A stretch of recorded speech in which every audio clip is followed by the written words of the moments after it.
Machine learning অ্যালগরিদমগুলো implement করার জন্য আমরা পাইথন ইউজ করব।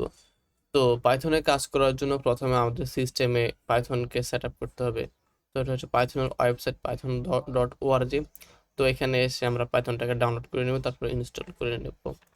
তো পাইথন ইনস্টল করার পর আমরা যদি কমান্ডে পাইথন হাইফেন পি, তাহলে আমরা এরকম একটা ইন্টারফেস দেখতে পাবো যেখানে আমাদের পাইথন ভার্সন এগুলো দেওয়া থাকবে। তো এখানে আমাদের পাইথন ভার্সন হচ্ছে 3.9 সামথিং, এই তো। তো এখন আমরা পাইথনে কোড প্র্যাকটিস করার জন্য একটা টুলস ইউজ করবো, সেটা হচ্ছে অ্যানাকোন্ডা। তো anaconda.com, এখানে এসে আমরা আমাদের ওএস অনুসারে ডাউনলোড করে নিব আর কি। তো অ্যানাকোন্ডা ডাউনলোড করার পর আমরা এখানে জুপিটার নোটবুক পাবো। অ্যাকচুয়ালি আমরা এই জুপিটার নোটবুকে আমরা আমাদের পাইথন কোডগুলোকে রান করব। তো অ্যানাকোন্ডা প্রপারভাবে সেট আপ করার পর আমরা এরকম একটা অ্যানাকোন্ডা নেভিগেটর দেখতে পাবো, যেখানে আমরা জুপিটার এবং আরো অন্যান্য ধরনের টুলস দেখতে পাবো। এছাড়াও আমরা গুগল কোল্যাবে ইউজ করতে পারি আমাদের পাইথন কোড অথবা মেশিন লার্নিং কোডগুলাকে প্র্যাকটিস করার জন্য। তো আমরা যদি colab.research.google.com-এ আসি, তাহলে আমরা এরকম একটা নিউ ফাইল দেখতে পাবো। তো আমি যদি যাই কোল্যাব কোল্যাব এখানে যদি সার্চ করি, তাহলে আমাদেরকে colab.research.google.com, এখানে আমরা একটা নিউ নোটবুক ক্রিয়েট করে নিতে পারি। তারপর এখানে আমরা পাইথন কোড অথবা মেশিন লার্নিং কোড প্র্যাকটিস করতে পারবো। আচ্ছা, তো বেসিক্যালি আমি অ্যানাকোন্ডা এর মধ্যে অ্যানাকোন্ডাতে কাজ করবো অ্যাকচুয়ালি জুপিটার নোটকে। আর আমরা রেফারেন্স হিসেবে ইউজ করবো W3 স্কুল এর পাইথন, এটা আর কি। যে আমরা পাইথনের বেসিকটা শিখবো, যেগুলো আমাদের মেশিন লার্নিং এর জন্য কাজে লাগবে। আচ্ছা, তাহলে আমি আমার জুপিটার নোটবুকটা ওপেন করি।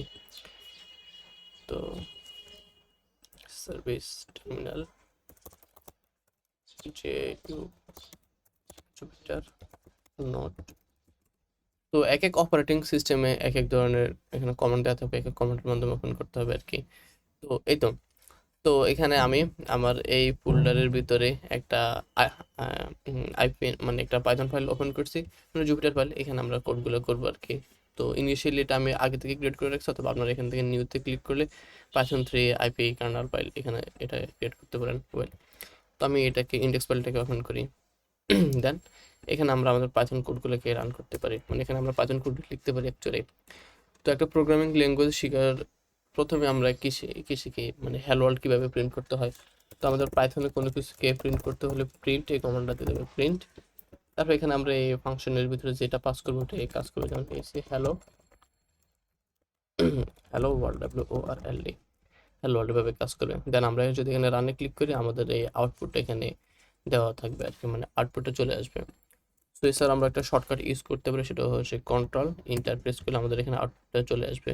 অথবা আমাদের উইন্ডোজ যদি হয়, এখানে কমান্ড অথবা কিছু একটা হবে, কমান্ড ইন্টার হোয়াটএভার, যেটা ব্যবহার করে।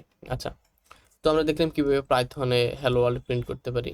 তো এখন আমরা দেখবো পাইথনে কিভাবে আমরা ভেরিয়েবল ডিপেন্ড করতে পারি। পাইথন একদম ইজি একটা সিম্পল প্রোগ্রামিং ল্যাঙ্গুয়েজ, সেটাকে আমরা সহজে শিখতে পারি।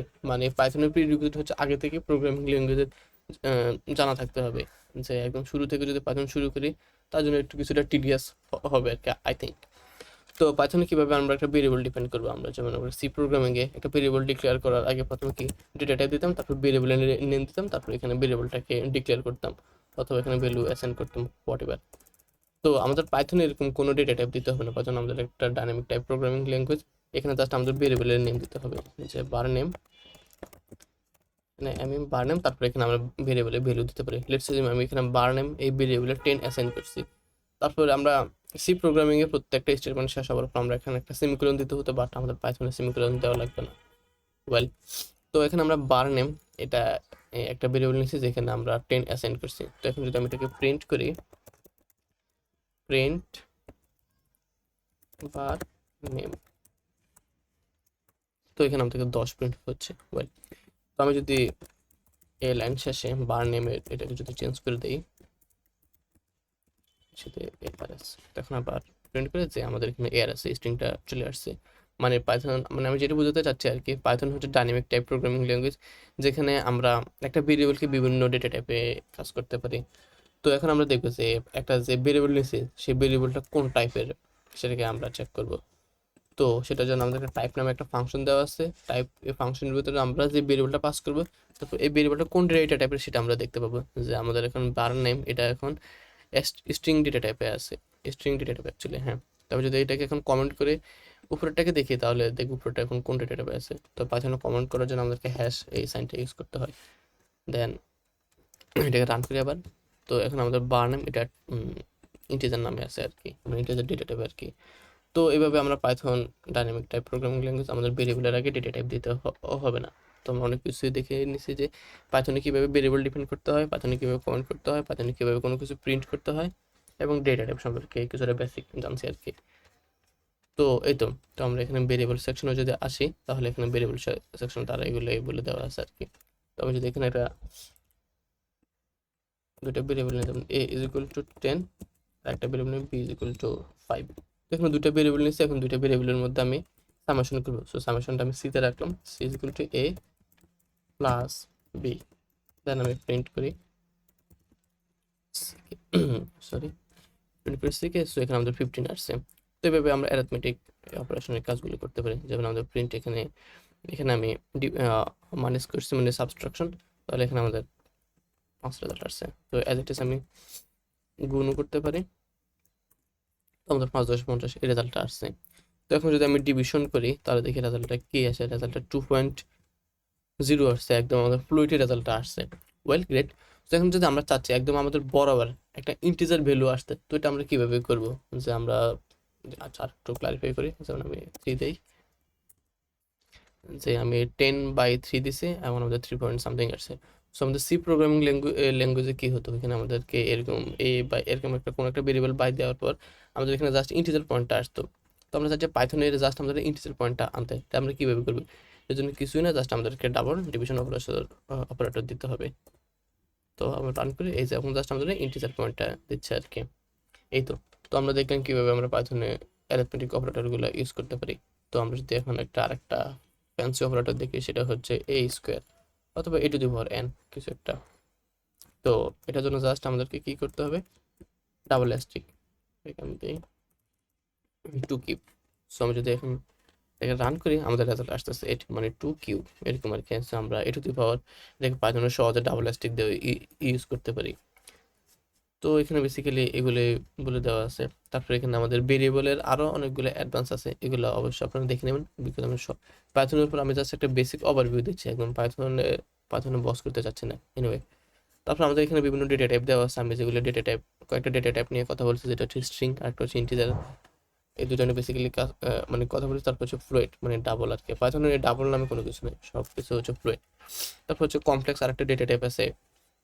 তারপর হচ্ছে আমাদের সিকোয়েন্স টাইপের ডেটা টাইপগুলো হচ্ছে লিস্ট, টাপল, রেঞ্জ, যেগুলো আমরা পরবর্তীতে দেখবো। তারপর হচ্ছে ম্যাপিং এর জন্য ডিকশনারি আছে।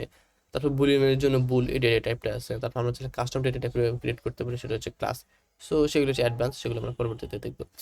তারপর হচ্ছে টাইপ, এখানে আমাদের কোন মানে আমাদের এই ভেরিয়েবলটা কোন টাইপের সেটা আমরা দেখতে পারি টাইপে ফাংশনের মাধ্যমে, যেটা নিয়ে আমরা কথাবার্তা বলছি। ওয়েল দেন হচ্ছে আমরা নাম্বার, পাইথন আমরা 3 ধরনের নাম্বার আছে, একটা হচ্ছে ইন্টিজার, আর একটা হচ্ছে ফ্লুইড, আর একটা হচ্ছে কমপ্লেক্স এরকম আর কি। সো আমরা কমপ্লেক্সটা পরবর্তীতে দেখবো, যে আমাদের ইনফিনিট ভ্যালুগুলো, যে ইমাজিনারি নাম্বার, এগুলো হচ্ছে আমরা কমপ্লেক্স নাম্বার।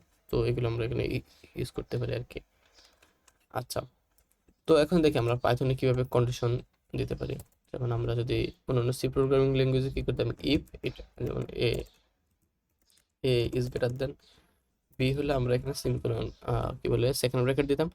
তো পাইথন এখানে আমাদেরকে সেকেন্ড ব্র্যাকেট দেওয়া যাবে না, এখানে আমাদেরকে প্রত্যেকটা কন্ডিশনের পর এখানে একটা কোলন দিতে হবে, তারপর একটা ইন্ডেন্টেশন দিতে হবে। তো এক একটা এডিটরের এক একটা ইন্ডেন্টেশন হয়। যেমন আমাদের এখানে আমার এখানে একটা ইন্ডেন্টেশন হচ্ছে একটা ট্যাব করে।